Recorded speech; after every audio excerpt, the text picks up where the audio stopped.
उल्हासनगर शहर आणि ग्रामीण शिवसेना पक्षाच्या वतीनं महाराष्ट्र राज्य विद्युत मंडळातर्फे प्रीपेड आणि स्मार्ट मीटर बसविल्यास धोके आणि अडचणींबाबत कल्याण जिल्हा प्रमुख धनंजय बोराडे तथा उपजिल्हा प्रमुख राजेंद्र साहू तसेच शहर प्रमुख कुलविंदर सिंग बैस यांच्या नेतृत्वात कार्यकारी अभियंता महाराष्ट्र राज्य विद्युत मंडळ कार्यालय उल्हासनगर 3 यांना शेकडो शिवसैनिकांसह समाजाच्या हितासाठी शिवसेना नेतेद्वारे निवेदन देण्यात आले.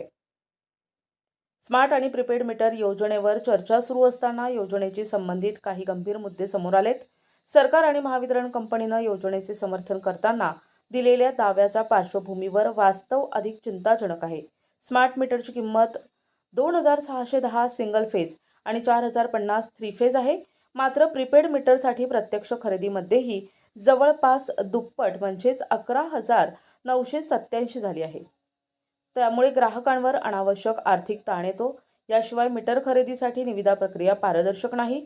प्रीपेड मीटर होणारा खर्च वीज दरवाढीच्या स्वरूपात ग्राहकांकडून वसूल केला जाणार आहे. अंदाजे 30 पैसे प्रति युनिट वाढ हा ग्राहकांवर मोठा आर्थिक बोजा असेल. त्यामुळे वार्षिक 3,000 कोटींचा अतिरिक्त भार पडेल. त्यामुळे कायद्याचे उल्लंघन होत आहे.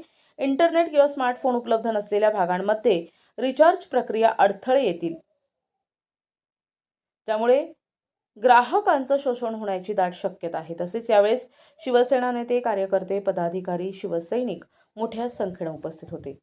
शासने सरकार कमी आणि व्यापारी जास्त झालेले आहे. प्रत्येक गोष्टीमध्ये खाजगीकरण, व्यापारीकरण म्हणजे आरोग्य सेवा, शैक्षणिक सेवा, या सेवा हा प्रकार आता लोकांनी विसरून जायचे. शासनाकडून सेवा न करता फक्त पैसे भरा आणि सुविधा घ्या असा प्रकार हे शासन, महाराष्ट्र शासन सध्याचं करतं आहे. त्याच धर्तीवर संपूर्ण राज्यामध्ये प्रीपेड मीटर बसवायचा घाट यांनी घातलेला आहे.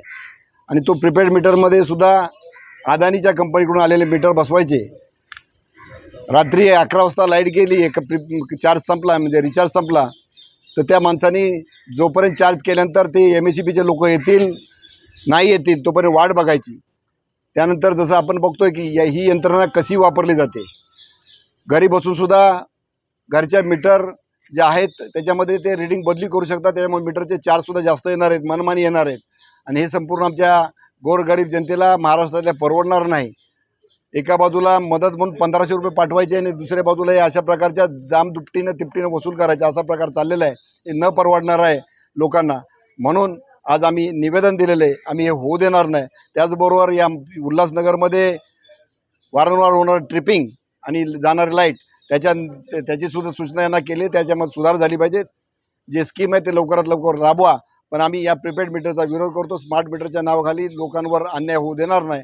आमचा 2003 अधिनियमातला जो अधिकार आहे की ऐच्छिक मीटर तो आम्ही घेणार हे निक्षून यासाठी सांगितले आणि तशा भावना यांनी वरच्या अधिकाऱ्यांना कळवाव्यात अशा सूचना आम्ही अधिकाऱ्यांना दिलेल्या. NTV news Marathi, Ulhasnagar, Thane.